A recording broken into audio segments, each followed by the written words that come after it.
The Champions League is back again. This time it is against Lille. Ancelotti spoke about Mbappe, Arda Guler, Luka, Modric, but especially about the acts of violence that we all witnessed last Sunday in the Madrid Derby match. Let's listen. This is the first away game. How important is this match, considering that Lille is a team that has won 7 of its last 8 home matches in European competitions? Well, with this new format in the tournament, we are required to accumulate more points, and we have come here to do just that. Of course, we take into account the value of our opponent, a team that plays very well and loves to play with the ball, featuring young players of great quality. As always, it's the same in all Champions League matches, and in all matches in general, we will have to fight and compete. But we have come here for this, and we are doing well. Although we are aware that we can improve our level of football, and we are ready for that, and we will reach a top level. This is a moment in the season where we have to play many matches, but I see that the team is doing well. Simeone is calling for a sanction against Courtois for celebrating the goal just after the crowd threw objects at him, and he heard chants saying, "Courtois, die." What is your opinion on Simeone's request? I always respect everyone's opinion, but I think this matter is very clear. During the match, there were acts of violence in the stadium, and violent people should not be in a football field. Violent people have no place in society.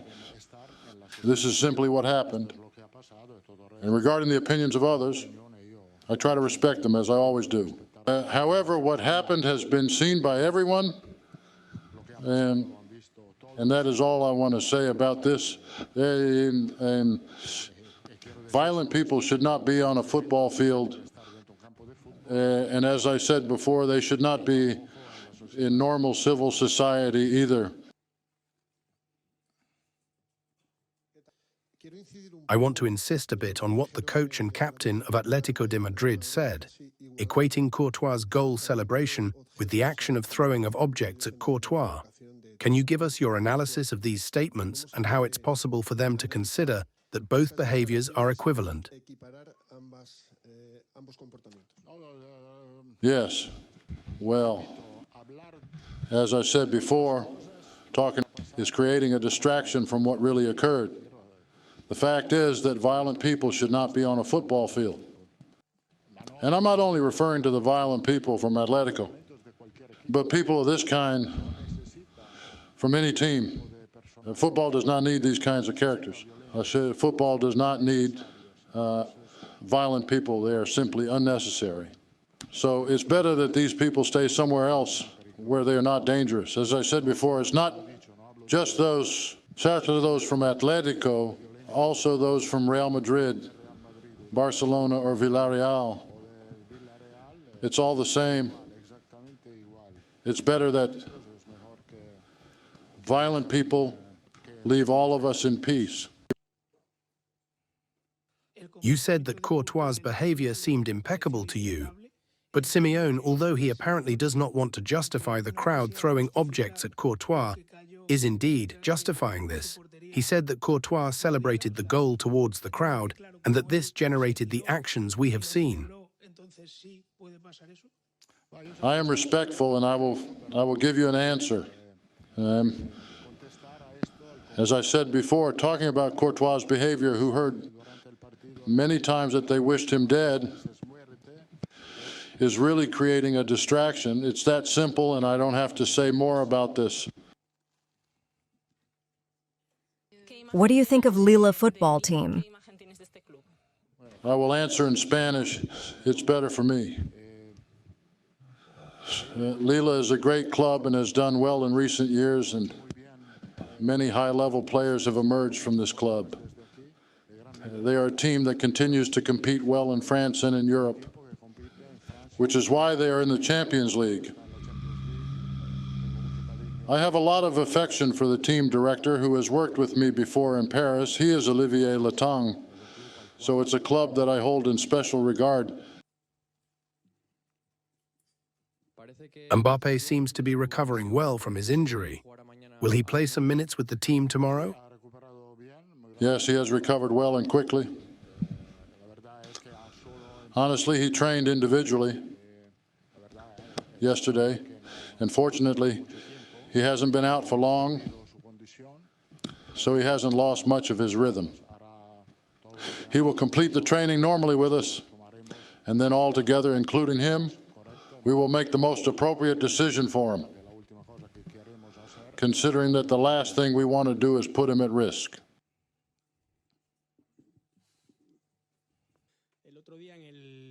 The other day, at the Metropolitano, Luka Modric had a 100% pass accuracy, with 58 successful passes. Do you think Luka could be an ideal substitute, or the closest the team could have to Toni Kroos?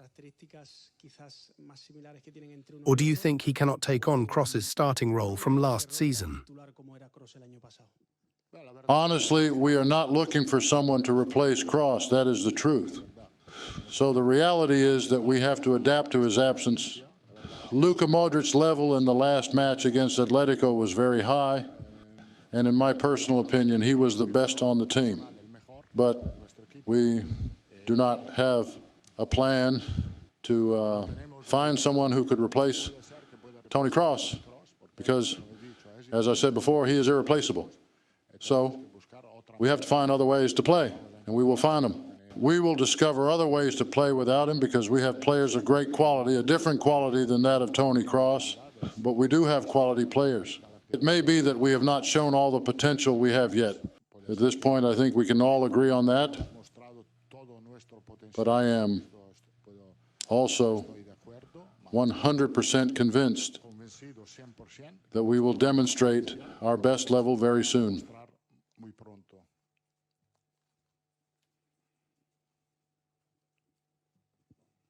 When the last match ended, all the Atletico players and their coach went to celebrate the draw with the ultra fans in the stadium, the same people who caused the match to be stopped. What do you think about that? Nothing. I don't think anything. As I've always said, I don't want to comment on the behavior of other people and other colleagues whom I respect very much. So I don't want to comment at all on this matter. How can you tell Arda Guler to calm the eagerness he has when he doesn't play? Do you think tomorrow would be a day for him to play? I think that so far this season he has played more than he did last season. He has done well. He has helped the team, and he continues to evolve. I don't have to tell him anything. He knows what his role is here. He knows he has a future and that he is with the team. He continues to work with the team, as everyone does, and sometimes he gets to play and sometimes he doesn't. We still don't know much about Mbappe's injury. It seemed like a long-term injury, but now he is back. Don't you think it's a hasty decision to have called him up with the team? Did Mbappe himself ask to travel with the team to play in France again? Have you talked about this? And if you could answer this question in French, that would be great. No, I will answer you in Spanish. Mbappe had muscle fatigue, but now with new technologies, we know the severity of the injury. Grade 1, which we used to call muscle overload, means that a muscle is under a lot of physical strain, and that tells us he can recover very well in a week. Mbappe wanted to travel with the team to play, obviously, because he feels good.